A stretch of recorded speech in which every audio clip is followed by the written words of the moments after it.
Solicitei, só um minuto. Gravando, pastor. Perfeito. Então, peço que os irmãos fechem os microfones e aí abram só em algum momento que seja necessário perguntar, fazer algum comentário, tá bom?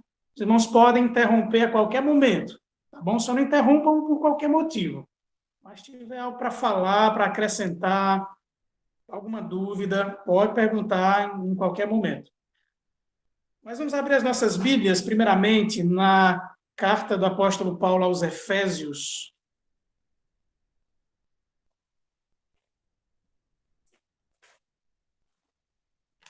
Carta de Paulo aos Efésios, capítulo 1.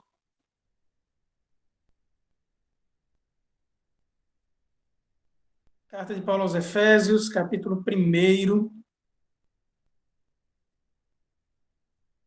Nós vamos caminhar um pouco aqui na carta aos Efésios. Vamos ler um pouco do capítulo 1, um pouco do capítulo 2. Os irmãos já encontraram aí nas suas Bíblias. Eu vou ler, os irmãos acompanham aí. Efésios 1, versículo 3 em diante.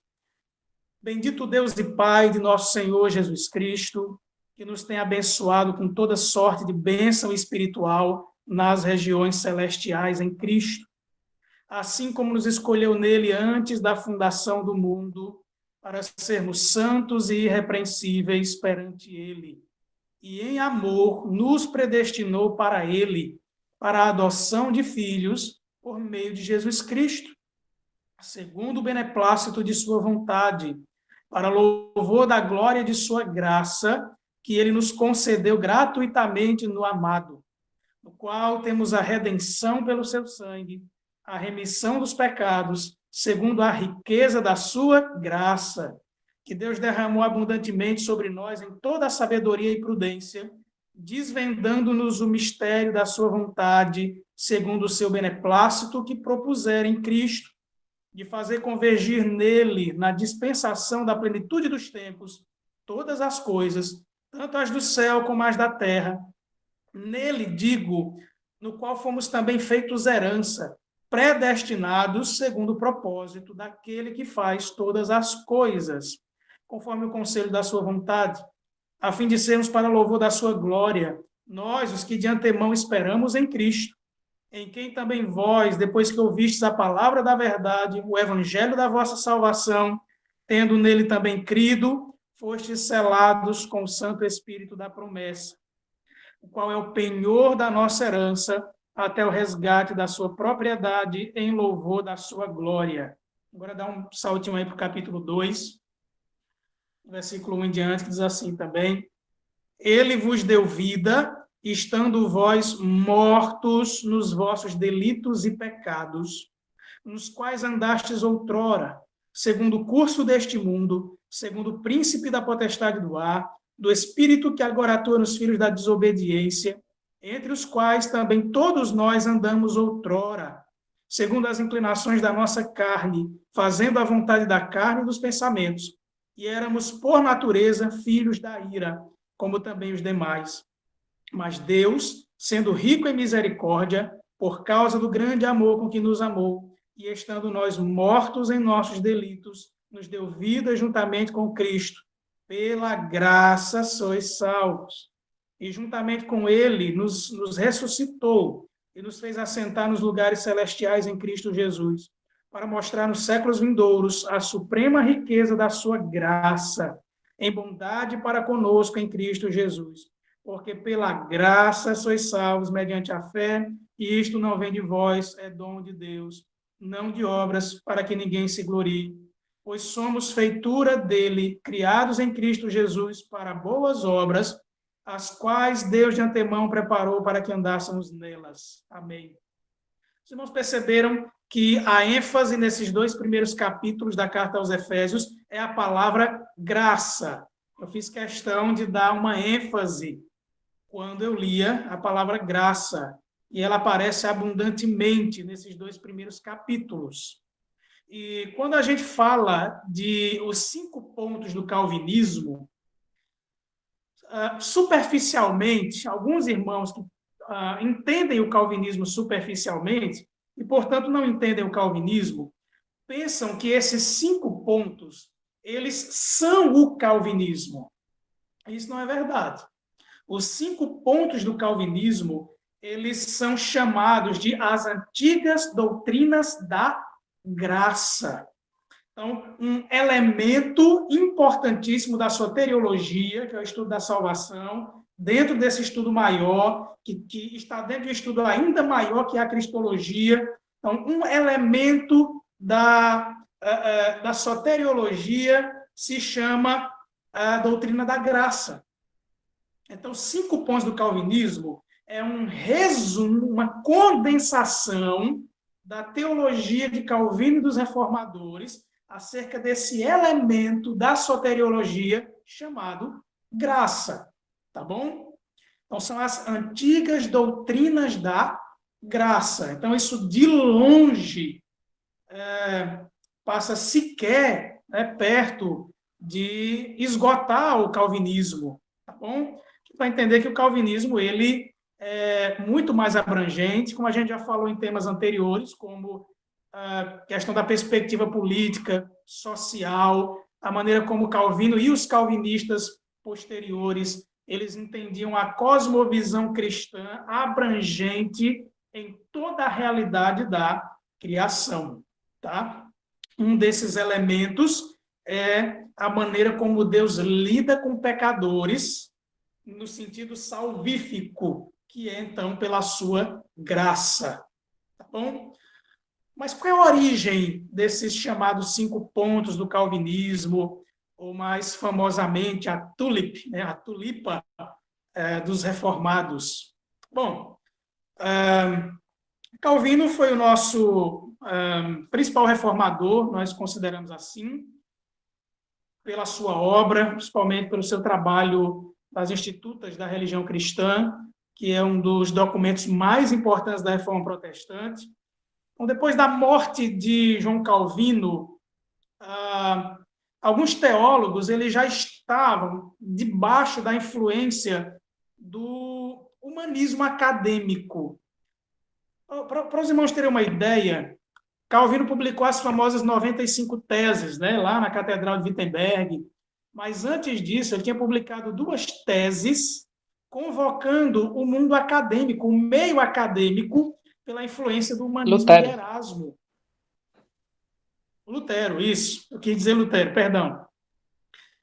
Lutero tinha chamado o universo acadêmico para dialogar a respeito do humanismo erasmiano, da influência do humanismo na academia, no pensamento e também na teologia.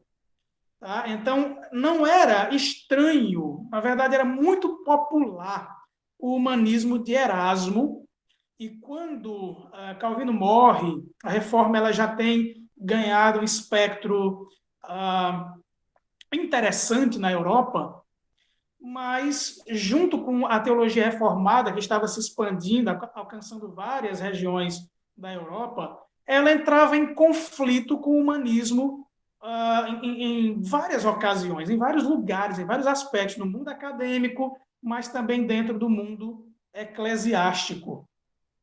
E entre esses teólogos humanistas, estava um chamado Jacó Armínio, nasceu em 1560, ou seja, 4 anos antes de Calvino morrer. Tá? Então, Calvino e Armínio, eles não disputaram, né? Não estiveram ali debatendo um de frente para o outro. Quando Calvino morreu, Armínio tinha de 3 para 4 anos de idade. Armínio vai morrer em 1609. Ele era professor da Universidade de Leiden, na Holanda, e ele elaborou um sistema de doutrina que ele nutria muitas semelhanças com o calvinismo, às vezes também há uma ignorância muito grande, não só no que diz respeito à compreensão da teologia reformada, da teologia calvinista, mas às vezes há também uma ignorância muito grande a respeito da própria teologia de Armínio, porque Armínio e Calvino tinham muitos pontos em comum. Armínio não se distanciou enormemente de Calvino, mas ele se distanciou num ponto crucial da soteriologia. Então, vamos continuando. Após a morte de Armínio, um grupo de seguidores, isso no contexto de Holanda, tá? Redigiu um documento denominado Remonstrância, ou Representação. E esse documento, ele fazia uma série de exigências ao parlamento holandês, numa tentativa de criticar algumas doutrinas sistematizadas por Calvino, e eles tentavam reformular, através desse documento chamado Remonstrância, a maneira de se fazer teologia na Holanda reformada no século XVII. Os nossos teólogos aqui do livro dizem: a divulgação da remonstrância gerou grande controvérsia entre os protestantes dos Países Baixos, aquela região toda, Holanda, Bélgica, a região da Boêmia. Houve uma série de tratativas, uma série de encontros e tentativas de chegar num acordo ou propor uma resposta a esse documento. Então, o que acontece? Na Holanda, numa cidade chamada Dordrecht, conhecida pelo o seu apelido Dort, e é convocado um sínodo de teólogos de toda a região, teólogos de várias envergadura, como, por exemplo, o grande teólogo Charles Hodge, que, apesar de ser inglês, ele é convocado para comparecer na cidade de Dort, para conversar, para discutir. Então, não havia só teólogos holandeses ali, havia teólogos de várias regiões, tá? Discutiram a respeito desse documento chamado Remonstrância. Então, o que acontece? Essa reunião foi aberta no dia 13 de novembro de 1618 e no dia 6 de maio de 1619 foram surgir as deliberações. Então, para os irmãos terem uma ideia, olha o período de tempo que compreendeu essas reuniões. 13 de novembro de 1618, várias reuniões até o dia 6 de maio de 1619, que dá aí 6 meses para saírem as deliberações ou o documento que ficou conhecido como a resposta dos reformadores às exigências dos arminianos. Ficou conhecido como a TULIP, ou 5 pontos do calvinismo, ou os cânones de Dort, documento extremamente importante para a fé reformada, uma resposta resumida a respeito da atuação da graça de Deus na salvação de todo crente. Quais são esses pontos? Vamos lá, quem é que lembra aí, que sabe de qual? Vamos me ajudar. Qual é a base da necessidade da graça? Depravação total. Uma vez que essa humanidade ela está caída e morta em seus delitos e pecados, o que é que, quando a gente analisa a Escritura, Antigo e Novo Testamento, nós podemos observar de uma movimentação de Deus em respeito ao caído? Um movimento que Deus faz desde o Antigo Testamento. Desde que Adão pecou, a gente vê um movimento de Deus indo em direção ao caído, fazendo-lhe promessas de redenção, como o proto-evangelho de Gênesis 3:15. O próprio Deus sacrificando e costurando, esse é um termo hebraico de Gênesis, como um movimento de salvação de Deus em direção do pecador, costurar uma vestimenta de pele, termo labesh, que aparece lá no Gênesis para cobrir a nudez, é um termo usado em sacrifício, é um termo usado em sacrifício substitutivo. Então, desde o Gênesis, desde o princípio, desde a queda, há um movimento de Deus em busca do pecador. E a teologia reformada vai chamar esse momento, essa busca de Deus para com o pecador, de eleição incondicional. Há um outro movimento da parte de Deus, esse é um movimento mais intracorpus, digamos assim, é um movimento onde o próprio Deus se insere na história para executar essa obra redentiva, para cumprir essa promessa. E os teólogos de Dort, eles chamaram, então, esse outro movimento de expiação limitada. Uma obra de Cristo que acontece, mas que ela não é limitada em poder, mas ela se limita em alcance. Qual alcance? O alcance, o limite desse alcance é porque ele é eficaz na vida dos eleitos. Há um outro movimento da parte de Deus, que é o aplicar dessa graça maravilhosa. Esse Pai que elegeu, esse Filho que morreu na cruz para perdoar os nossos pecados, há também uma movimentação da terceira pessoa da Trindade, o Santo Espírito de Deus, que atua como aplicador, selador dessa obra redentiva, que os teólogos chamaram de graça irresistível. E o quinto desses pontos é também uma consequência natural da ação de Deus, da ação do Deus Pai, do Deus Filho, do Deus Espírito, na vida desse crente, o conduzindo em perseverança, o conduzindo num caminhar de santificação. Muito bem, então, esse é um resumo dos cânones de Dort. Os cânones de Dort, na verdade, eles fazem uma explicação de como que a graça acontece, e a explicação que eles dão nada mais é do que uma reafirmação daquilo que João Calvino já testificava no seu principal documento, que era as Institutas da Religião Cristã. Então, eles só reafirmam o protestantismo de origem calvinista. Eles não trazem nenhuma novidade, eles apenas aplicam a cada ponto das críticas da remonstrância, daquela documentação que chegou ao parlamento holandês buscando uma reformulação das doutrinas já abraçadas, já abarcadas pela Holanda no século XVII. Muito bem, então nós vamos entrar já no primeiro desses pontos. Ora, por que nós precisamos da graça?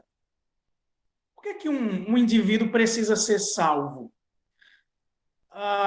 Se você não está em nenhuma necessidade, qual é a razão de você chamar um bombeiro? Se você não está em nenhuma condição de risco, não há nenhuma necessidade de você chamar polícia, de você chamar por socorro. Para que haja necessidade de um salvamento, para que haja necessidade de um agir salvífico, é preciso que haja um risco. É preciso que a humanidade se encontre numa condição de queda, de necessidade de salvação. Ora, é isso que o Evangelho aponta. O Evangelho aponta para a queda. O Evangelho aponta para a natureza caída do ser humano. É óbvio que o Evangelho é Cristo, ele aponta para Cristo, ele aponta para o Salvador. Mas para que haja necessidade de um Salvador, é necessário que haja a necessidade, aliás, é necessário que haja aqueles que estão sofrendo risco. Que risco é esse? Essa era uma das grandes discussões na história da teologia. Nós irmãos teriam uma ideia, havia várias perspectivas acerca de como o ser humano lida com o pecado ou de como o pecado afetou a humanidade. Havia, por exemplo, um bispo antigo chamado Pelágio, que ele dizia que o pecado não tinha nada a ver, minha relação com o pecado não tinha nada a ver com a queda de Adão. Para Pelágio, o ser humano nascia puro, nascia sem nenhuma mácula do pecado, sem nenhuma mancha pelo pecado. E antes de Pelágio, Agostinho de Hipona ele já tinha uma compreensão completamente oposta. Agostinho de Hipona já olhava para a condição de Adão e ele já via uma teologia federal, ou seja, um representante federal de toda a humanidade. Então, Agostinho enxergava um pacto lá no Éden entre Deus e a humanidade, e esse pacto incluía uma promessa de vida, simbolizada por aquela árvore da vida, mas ela também tinha uma punição caso houvesse uma quebra desse pacto. E a punição era a morte imediata. E essa morte tinha uma lógica. Por quê? Porque toda aquela estrutura criada por Deus era santa. E Deus não iria permitir que algo manchado pelo pecado permanecesse ali, naquele lugar santo e em sua presença. Então, o que é que acontece? Para Agostinho, a humanidade ela peca, ela cai, desmorona junto com a queda de Adão, o seu representante. Então, para Agostinho, o ser humano nasce caído. Ele nasce morto em seus delitos e pecados. Para Pelágio era completamente diferente. Para Pelágio, ninguém tinha nada a ver com o pecado de Adão. A teologia romanista, ela é uma espécie de semi-pelagianismo. O que é que ela acredita? Ela acredita que o pecado de Adão ele é real, existe uma queda, existe uma influência do pecado na vida da pessoa, só que pela influência de alguns líderes católicos, principalmente São Tomás de Aquino, Duns Scotus, essa queda ela me atingia fisicamente, mas ela não tinha capacidade de afetar minha mente. Então, é um semi-pelagianismo, é uma semi-queda. Eu caio, mas eu não caio integralmente. Então, eu sou completamente capaz de aceitar a graça de Deus, sou completamente capaz de enxergar a graça de Deus por mim mesmo. Eu preciso, obviamente, de alguns fatores que ajudem a enxergar essa graça. Preciso, como, por exemplo, eu preciso da intercessão dos santos, dos anjos, de Maria, mas eles são luzeiros, para que eu, juntamente, me valendo dessa intercessão, me valendo da obra de Cristo e das minhas boas obras, eu resolva o problema da minha queda moral, mas não da minha queda intelectual, porque ela não houve. Pastor, Diga, Celane. e o que a Igreja Católica aproveitou de Agostinho? Se dizia que o homem era...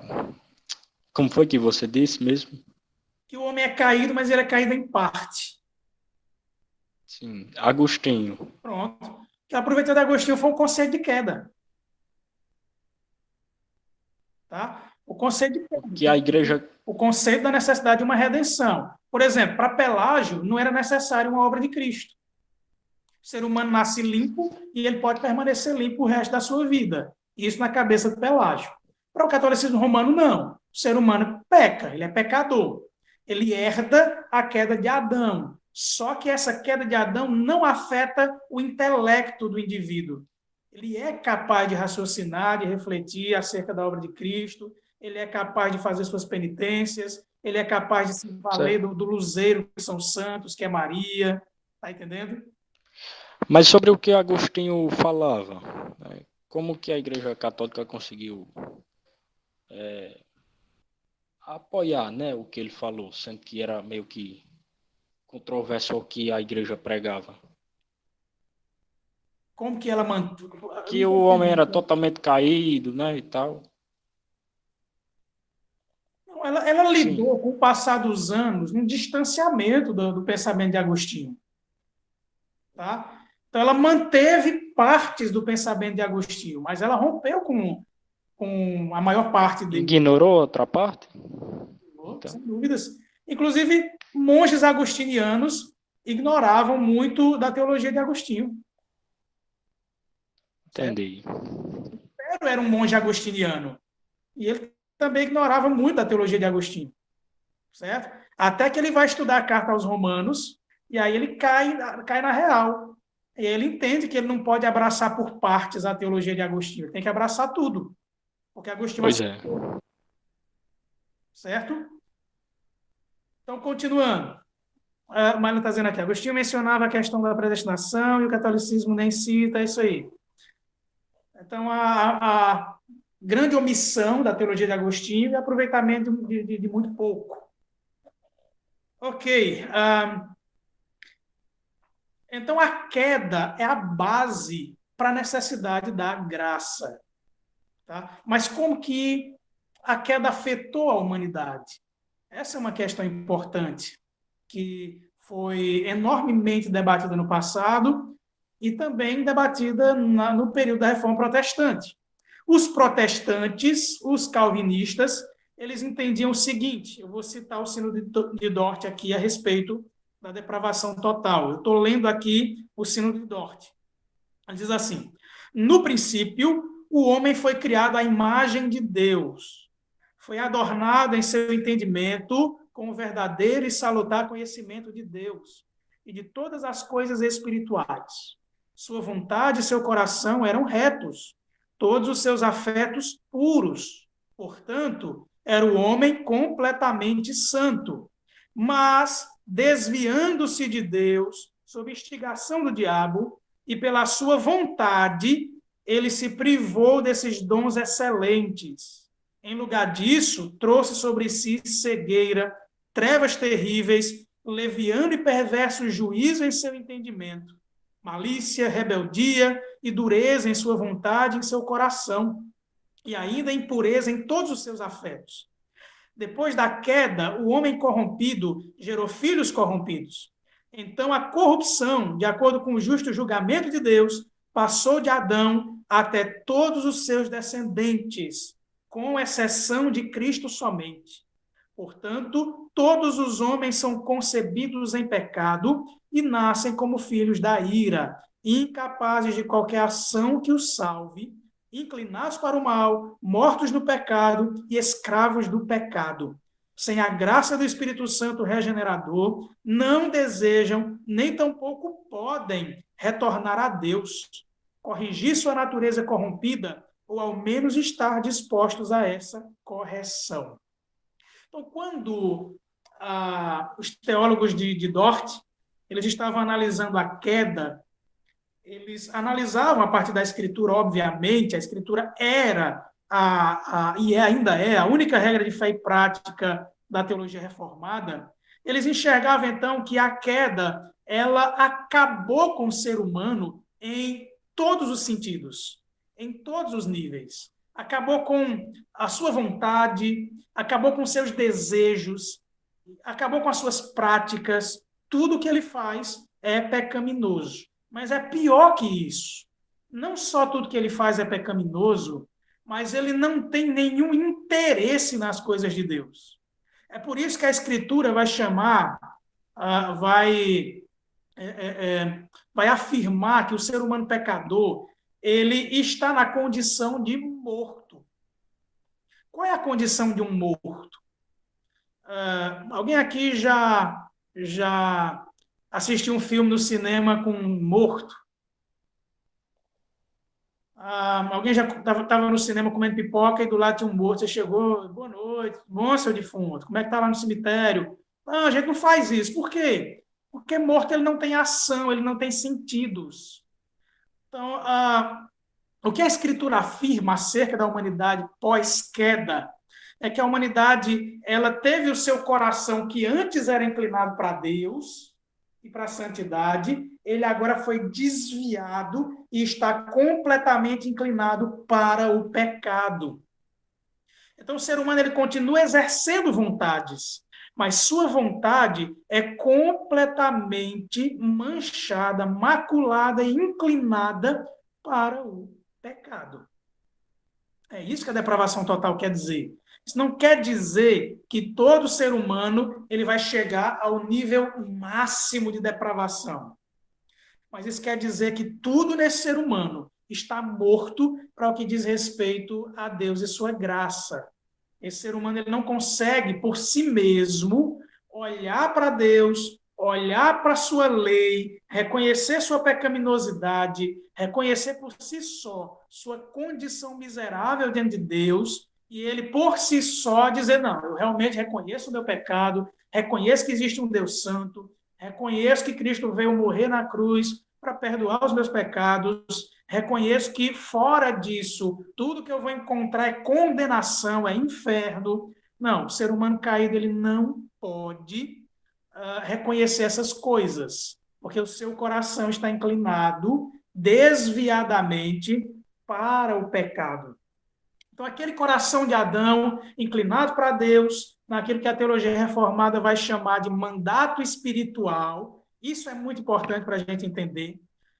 Adão foi criado com 3 ordens, 3 mandatos. Um mandato para se relacionar com Deus, isso é manifesto quando Deus, na viração do dia, vinha ter com Adão e Eva. O ser humano ele tinha também um mandato social de se relacionar com o outro, de desenvolver esse relacionamento, de desenvolver família, de desenvolver relacionamentos fraternais, mas a queda corrompeu isso também, eu vou já falar sobre isso.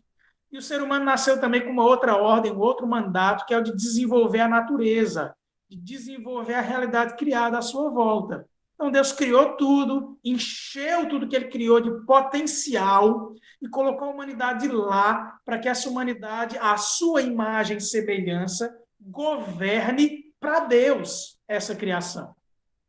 Então, o ser humano é criado como um vice-gerente de tudo aquilo que foi criado. Deus criou todas as coisas, colocou a humanidade como coroa dessa criação, como sua imagem e semelhança, para ele governar essa criação através da humanidade. A humanidade santa, a humanidade reta.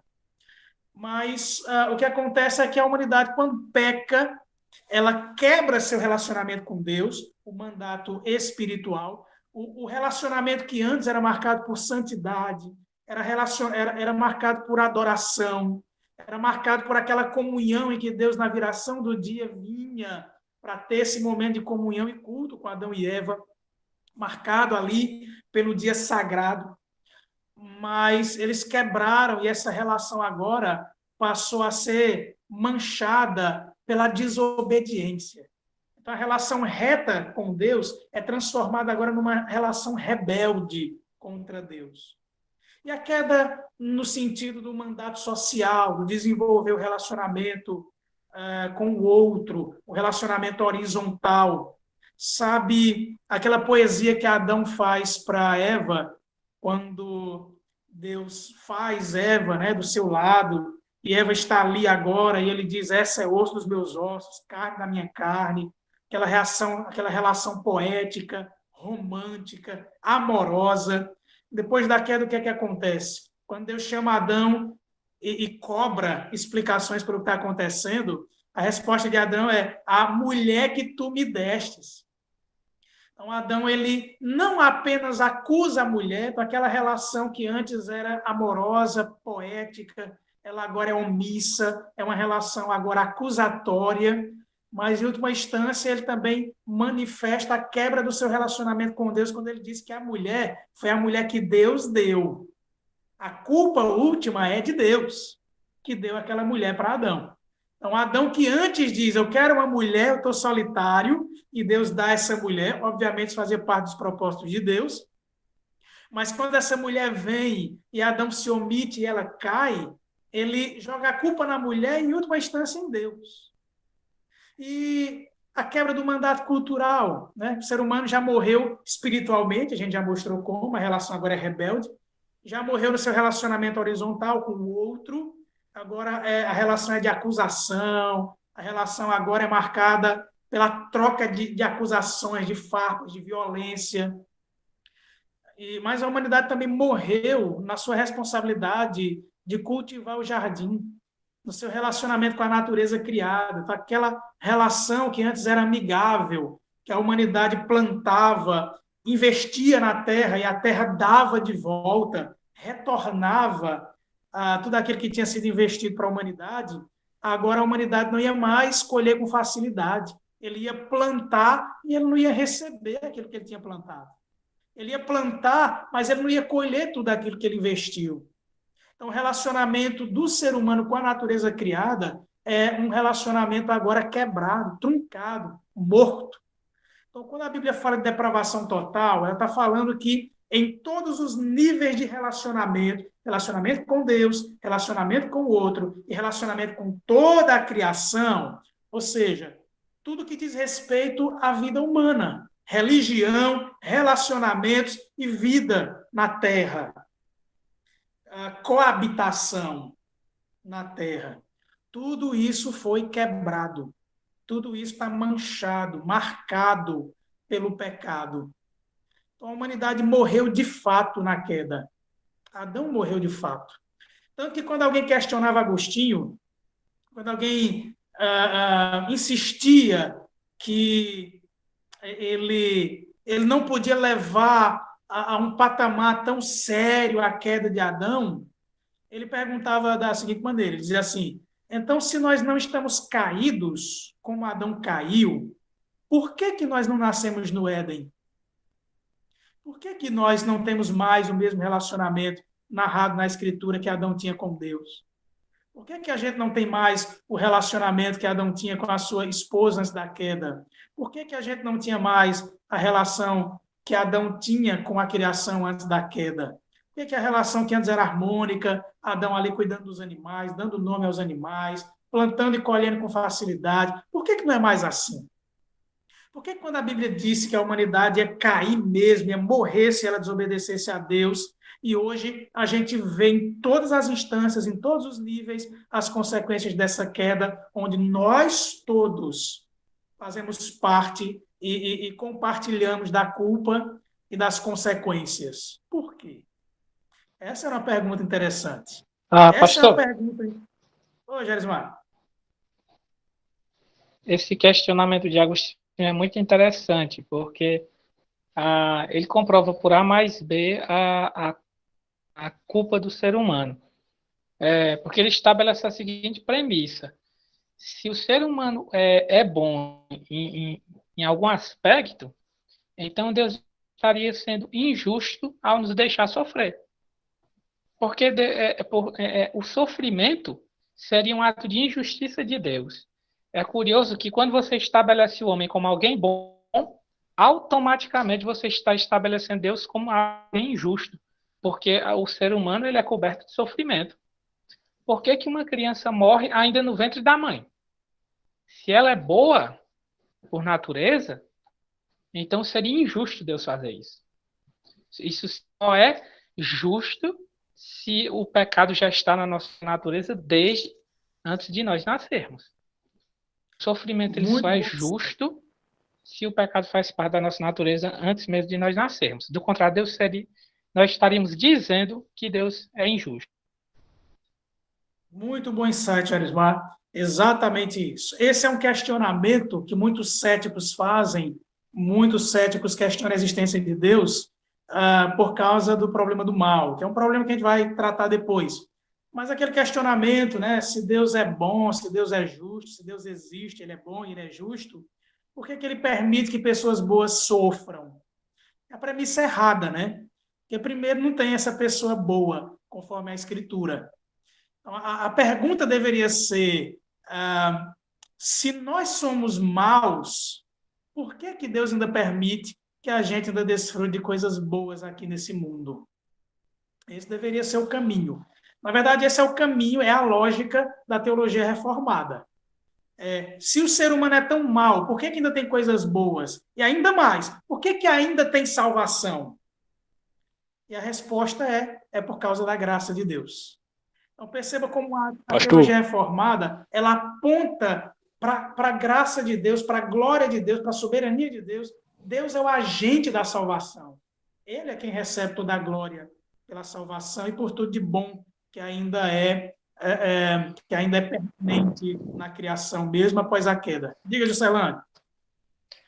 Então, o homem, ele continua sendo mau mesmo depois da conversão, não é isso? Sim, sim. Continua sendo mau. Nós somos maus. Nós somos convertidos, mas ainda passa pela nossa mente pensamentos maus ou só passa na minha?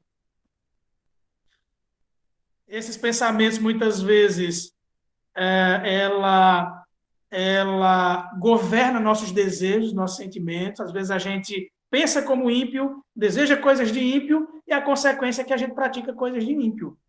E o que acontece na vida Tem do uma crente? passagem, Hum? tem uma passagem bíblica para explicar essa parte? Um monte, mas a gente vai chegar lá, viu? É porque eu não quero dar um Beleza. salto enorme para lá para frente, mas quando a gente chegar no assunto da perseverança dos santos, aí a gente vai ver essa questão da santificação, que inclusive Marlon citou aí, que a santificação ela é progressiva. A santificação tem duas fases. Uma é declarativa.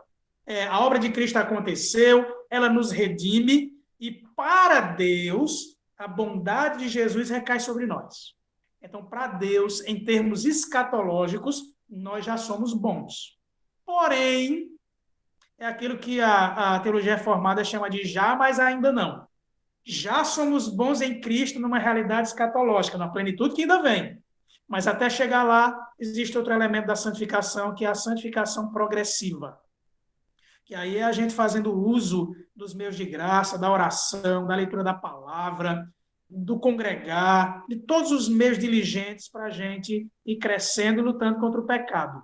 Tá? Então, quando a gente é salvo, não acontece imediatamente uma glorificação. O que acontece é que a obra de Cristo recai sobre nós, mas há elementos que se tornarão plenos, perfeitos, no escatom, no último dia, no novo céu e na nova terra. É onde lá não haverá mais a influência do pecado em nossas vidas.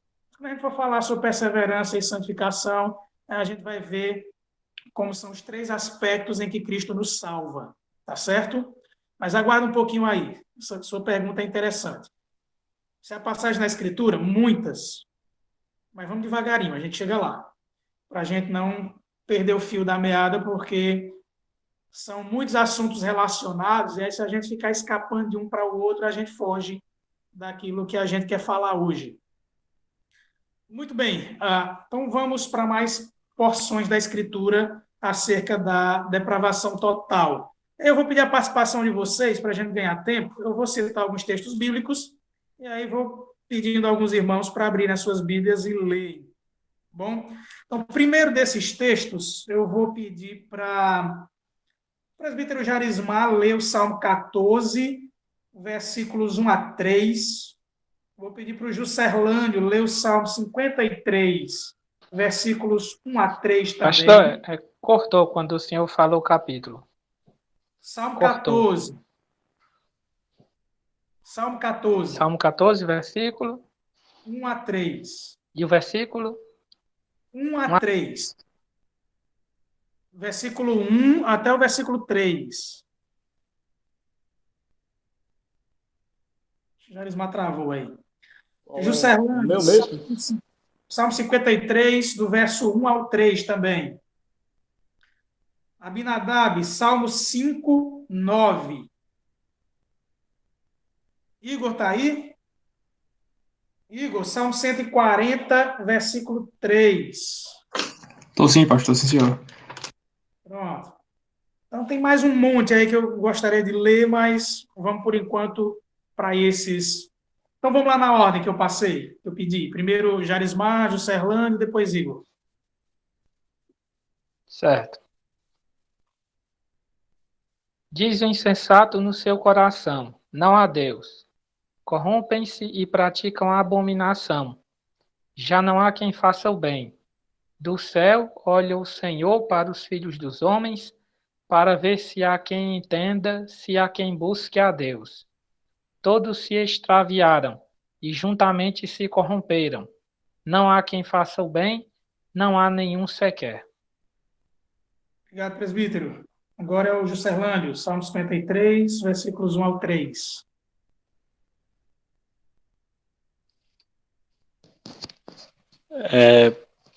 Diz o tolo em seu coração: Deus não existe.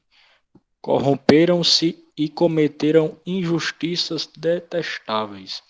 Não há ninguém que faça o bem. Deus olha lá dos céus para os filhos dos homens, para ver se há alguém que tenha entendimento, alguém que busque a Deus. Todos se desviaram, igualmente se corromperam. Não há ninguém que faça o bem, não há nenhum sequer. Obrigado, Juscelano. Igor, agora, por favor. Aguçam a língua como a serpente, sob os lábios tem veneno de áspide. Muito obrigado, Igor. Por que eu pedi esses textos para serem lidos todos no Antigo Testamento? Há mais. A gente poderia ler Jeremias 18 ou 17. A gente poderia ler várias passagens aqui que Paulo vai citar em Romanos 3. Mas eu peço que vocês vejam as semelhanças agora em Romanos 3, a partir do versículo 10. Como está escrito, e aí ele vai fazer as citações: não há justo, nenhum sequer, não há quem entenda, não há quem busque a Deus, todos se extraviaram, a uma se fizeram inúteis, não há quem faça o bem, não há nenhum sequer. A garganta deles é sepulcro aberto, com a língua urdem e engano. Veneno de víbora está nos seus lábios. A boca eles a têm cheia de maldição e de amargura. São seus pés velozes para derramar sangue. Nos seus caminhos há destruição e miséria. Desconheceram o caminho da paz. Não há temor de Deus diante de seus olhos. O que Paulo está fazendo aqui? Ele está trazendo à tona para responder à igreja de Roma, composta por judeus e gregos, judeus e romanos, né, greco-romanos, que congregavam na mesma igreja e que disputavam, principalmente os judeus mais orgulhosos, de que eles já eram salvos por causa da sua linhagem judaica, por eles terem sangue do patriarca Abraão, por eles serem herdeiros das promessas. Eles achavam que eles estavam resolvidos, salvos, que eles não tinham pecados que pudessem ser suficientes para condená-los. E essa é a resposta de Paulo. Ele pega vários textos do Antigo Testamento, que são textos conhecidos daqueles judeus que congregavam na igreja de Roma, e ele pega o texto e diz assim: olha o que a Escritura diz de vocês, de nós, de toda a humanidade. Está aqui. Esse é o olhar de Deus para a humanidade caída. Como é que Deus vê? Aí o salmista vai e diz: Deus está lá no céu, e, obviamente, isso é figura de linguagem, né? Ele está olhando para ver se ele vê algum justo, e a resposta é: não tem nenhum. Deus olha para ver se tem alguém buscando o nome dele, buscando a ele, e a resposta é: não tem nenhum. Deus olha para ver se tem alguém com temor a ele, e a resposta qual é? Também não tem nenhum temor de Deus diante de seus olhos. Então, essa é a situação da humanidade. Esse é o raio-x da Escritura acerca da humanidade caída. No texto que nós lemos do apóstolo Paulo aos Efésios, no capítulo 2, a gente vê também como que o pecado se manifesta na humanidade. A gente está vendo aqui em Romanos 3 uma compilação de textos do Antigo Testamento, ele mostrando a condição da humanidade diante de Deus. Aos olhos de Deus, o que a humanidade é? Está lá. Paulo fez esse trabalho de trazer texto do Antigo Testamento e dizer: está aqui, aos olhos de Deus, que é que nós somos. Mas em Efésios 2, o que ele vai fazer é mostrar como é que o pecado se manifesta na vida de um ímpio, de um pecador. E ele vai descrever da seguinte maneira: ele nos deu vida estando vós mortos. A consequência é o quê? Antes de receber essa vida pela graça em Cristo Jesus. A condição era de estarmos mortos em nossos delitos e pecados. Aí ele vai dizer como que acontece essa morte em delitos e pecados, como que o pecado nos influencia, como que a humanidade está agarrada, amarrada ao pecado em todas as circunstâncias de sua vida. Nos quais andastes outrora, delitos e pecados, ele está falando, segundo o curso deste mundo. A primeira coisa, o curso deste mundo. O que é que Paulo quer dizer com isso? Ele quer dizer que o mundo que jaz no maligno, esse mundo caminha para a condenação. Qual é o curso da humanidade? Caminhar para essa condenação, caminhar para essa destruição. Segundo o príncipe da potestade do ar, do espírito que agora atua nos filhos da desobediência. O que ele está querendo dizer aqui? Ele quer dizer que no coração desse ser humano morto em seus delitos e pecados, o que opera é a mentira e a desobediência. O que opera é que esse que é chamado aqui de príncipe da potestade do ar, ele que enreda as pessoas, esse ser humano caído em seus delitos e pecados, sob a influência do diabo, tudo que ele tem no seu coração agora é desobediência contra Deus. Essa atuação diabólica, ela é nos filhos da desobediência. É interessante Paulo fazer essa ligação entre o diabo, que também é um desobediente a Deus, é alguém que Paulo vai escrevendo para Timóteo na instrução dele para a eleição de presbíteros, ele diz que não seja neófito, novo convertido, para que não incorra na soberba de Satanás, no orgulho de Satanás, não incorra no pecado de Satanás. Foi de se ensoberbecer. Então, esse que ensoberbeceu, esse que desobedeceu a Deus, a humanidade caminha segundo ele. Então, qual é a imitação da humanidade caída? O que é que o ser humano caído imita? O ser humano caído imita o diabo. Ele que é, então, esse primeiro desobediente. Então, qual é o curso da humanidade caída? É seguir os passos do diabo. Era por isso que Jesus ele dizia para os fariseus, ele chamava os fariseus, né, de filhos do diabo. Ele dizia, o diabo é o vosso pai, porque eles caminhavam em desobediência a Deus e ensinando outras pessoas a permanecerem em desobediência a Deus, numa fé que era pautada por obras, mas não no reconhecimento do Filho de Deus e sua graça maravilhosa salvadora.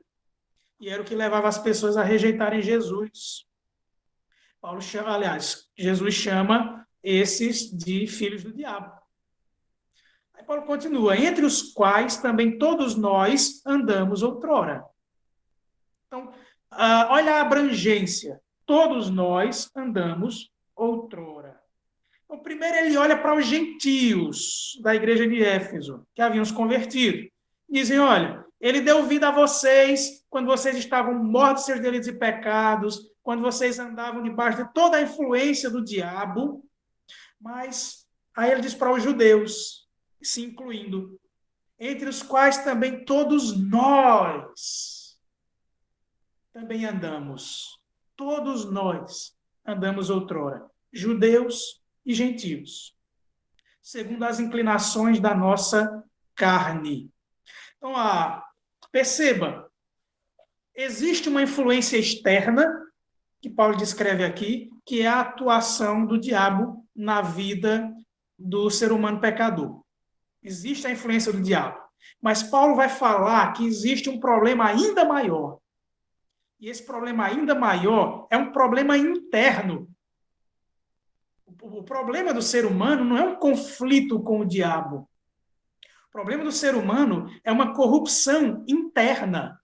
É uma corrupção dele mesmo. É uma corrupção de sua própria natureza. Aquilo que o apóstolo Paulo chama aqui de carne. Então, o ser humano ele não anda apenas, coitadinho, está debaixo da influência do diabo. Mas não é só isso. Ele está debaixo da influência do diabo porque sua própria carne deseja isso. Porque essa é a inclinação dele. Ele anda, como Paulo diz no versículo 3, segundo as inclinações da nossa carne, fazendo a vontade da carne e dos pensamentos. E éramos, por natureza, filhos da ira, como também os demais. Que é essa ideia de ser, por natureza, filho da ira. Ser filho da ira, é interessante que o apóstolo Paulo fala sobre a ira de Deus, ele descreve uma teologia sobre a ira de Deus muito melhor lá em Romanos, capítulo 1, a partir do versículo 18, quando ele diz que a ira de Deus desce dos céus contra toda a impiedade, porque a humanidade trocou a verdade de Deus pela injustiça. Preferiu abstrair a verdade de Deus e andar agora pautado pela mentira. A mentira de seu próprio coração, o auto-engano, dando ouvidos também à mentira do diabo.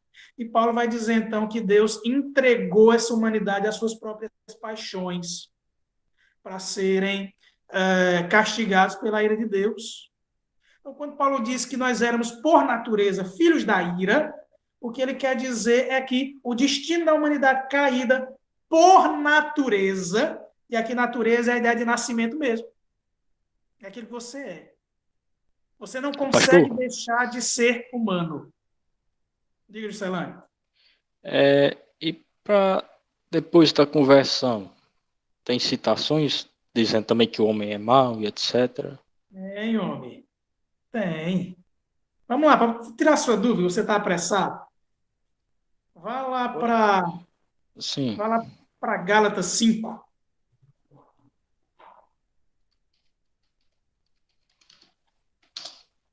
versículo.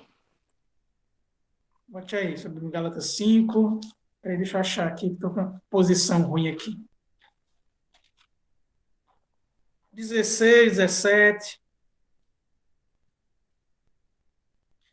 Tanto que, olha o tanto de alerta que a Bíblia dá para a gente que é crente não fazer a vontade da carne que ainda está em nós.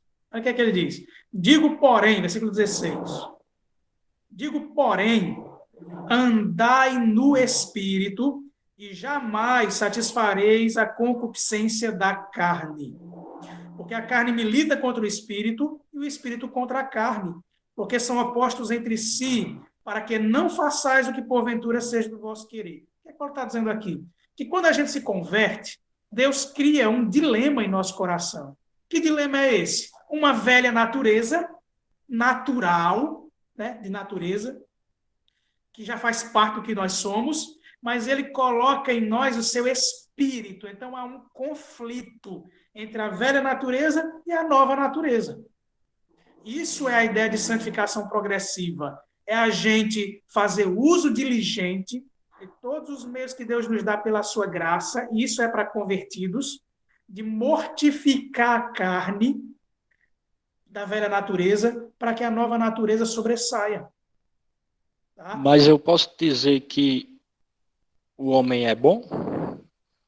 Não, de jeito nenhum. Por exemplo, uma passagem de Salmos 37, 23, que diz: os passos de um homem bom são confirmados pelo Senhor e ele se deleita em seu caminho. Sim. O que a gente pode entender aí? O que a gente pode entender aí é que textos como esses, eles... Textos como esses, eles apontam para uma realidade, uma vez que a obra de Jesus acontece, e o olhar de Deus não é para a sua velha natureza, mas é para a natureza nova em Cristo Jesus, que agora nós temos. Mas, ao mesmo tempo, a velha natureza está lá. Só que antes de Deus olhar para condenar a gente, ele olha para os méritos de Cristo. E então não há nenhuma dificuldade em Deus olhar para um ser humano e descrevê-lo como bom, porque ele foi justificado em Cristo. Agora, há um abismo enorme entre eu, aqui, entre os mortais, olhar para a humanidade e afirmá-la como boa, porque ela não é. Você está entendendo? Entendi. Então, ao mesmo tempo que Deus pode olhar para a humanidade restaurada em Cristo, tá? E muitos salmos desses aqui têm um sentido escatológico, que é apontar para a obra consumada de Cristo, mas pela plenitude que vem dela na realidade escatológica, tá certo?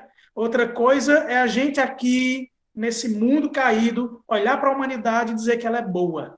Aquela coisa, aquela mensagem de autoajuda, você é bom, a humanidade é boa, eu tenho esperança na humanidade, isso não pode fazer parte das perspectivas de um cristão. Porque ele precisa, para que ele entenda a graça de Deus, ele entenda que a humanidade é má. Qual é a necessidade de uma graça se há bondade? Nenhuma. Nenhuma.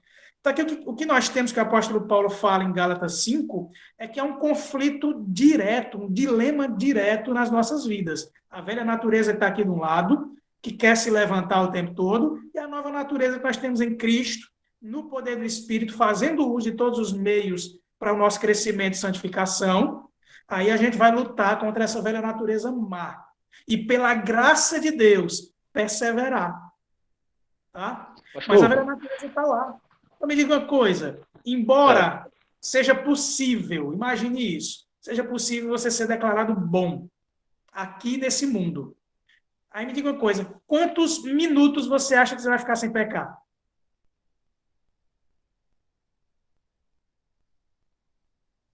Quantos minutos você acha que você pode ficar sem pecar?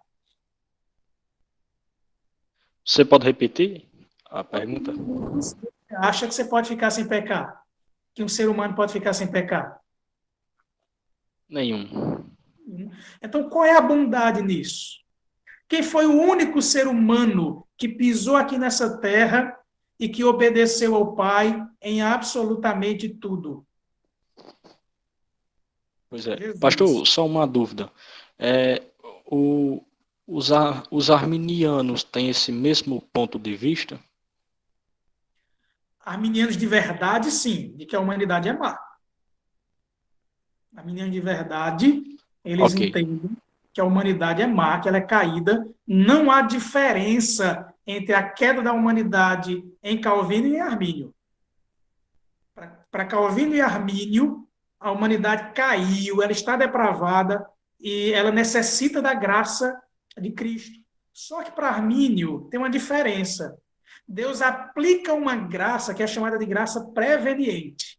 Essa graça preveniente que permite essa humanidade, que foi alcançada por essa graça, agora ela escolher se ela quer Cristo ou não quer. Quem não foi alvo dessa graça preveniente está condenado. Tá? Então, até em Armínio existe uma eleição.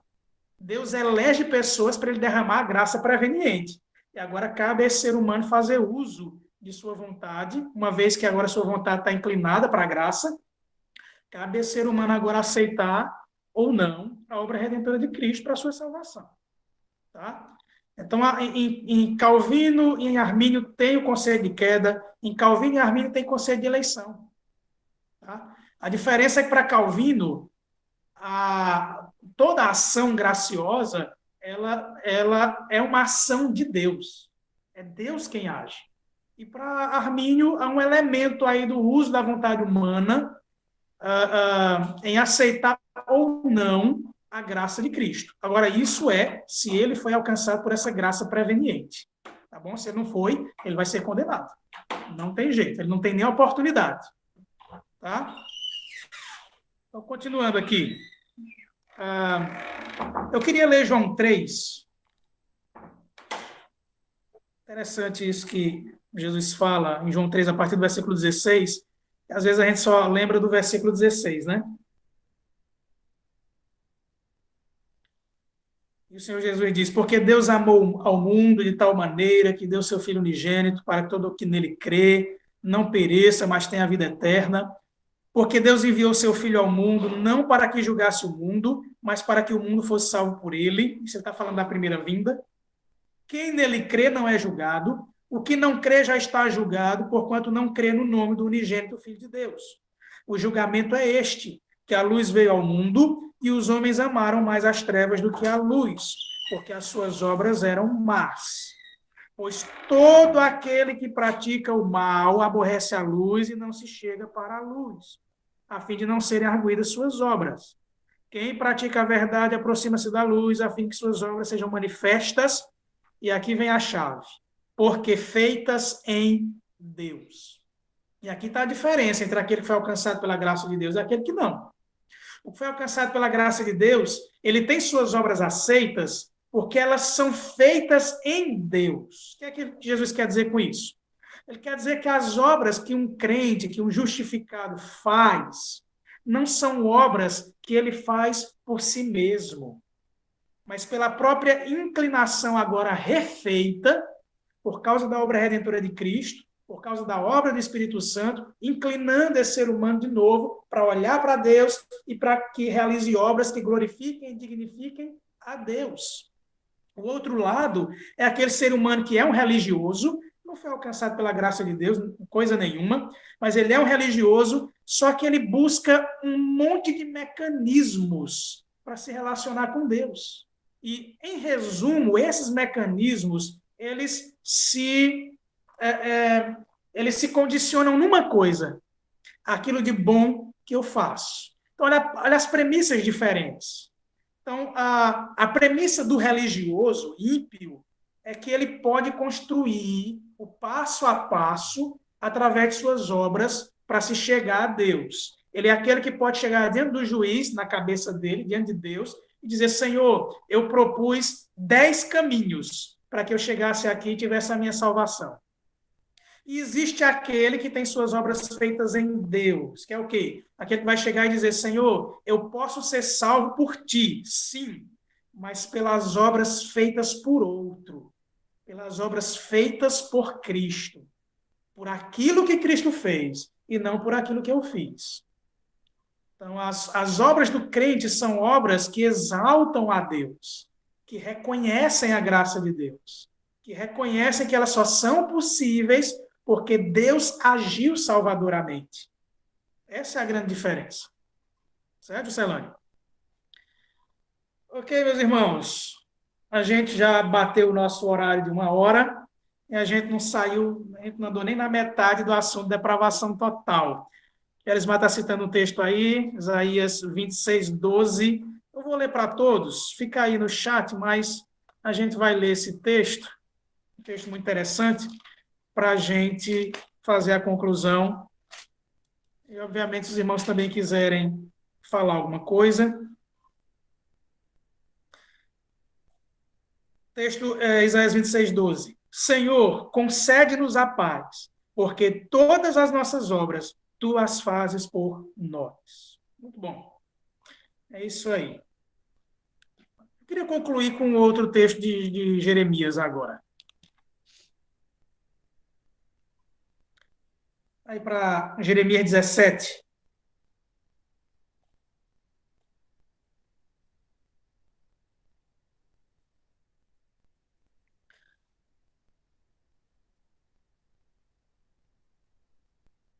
Os irmãos já encontraram aí, eu vou ler Jeremias 17, 9.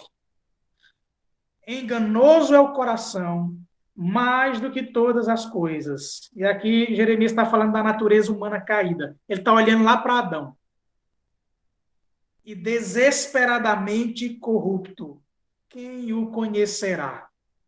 E aí Deus dá a resposta. Eu, o Senhor, esquadrinho o coração. Eu provo os pensamentos. E isto para dar a cada um segundo o seu proceder, segundo o fruto das suas ações. Esse é o problema. Se meu coração é enganoso e eu corro para a corrupção, corro em direção à corrupção, ele é desesperado pela corrupção, aí vem o problema. O problema é que Deus esquadrinha esse coração. E ele conhece os meus pensamentos.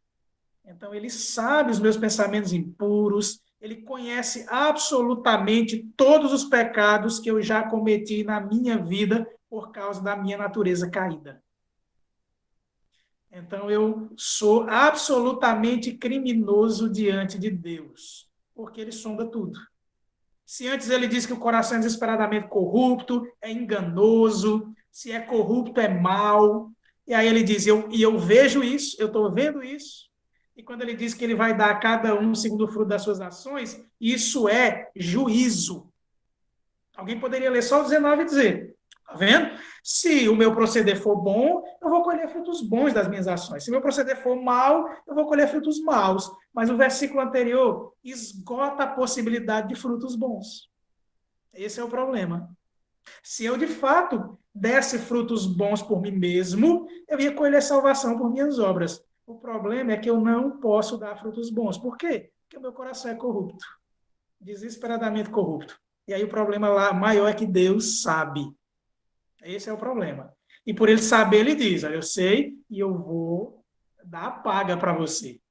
Você vai colher esses frutos maus que você tem plantado. Esse é o problema. Ok? Muito bem. Então, a gente vai encerrar por hoje.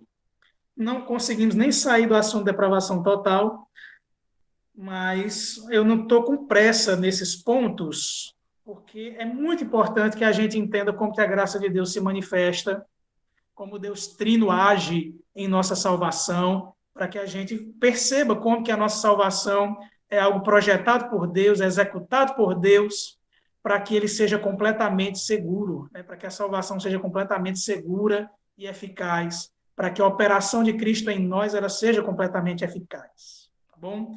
E por isso é importante a gente reconhecer e perceber na Escritura o quanto que nós dependemos dessa graça. Pois muito bem, meus irmãos, nós vamos orar para a gente encerrar. Eu peço que algum irmão voluntariamente faça essa oração, e aí a gente encerra. E aí, na próxima terça, a gente vai fazer o nosso encontro lá na igreja, certo? Lá na igreja presbiteriana.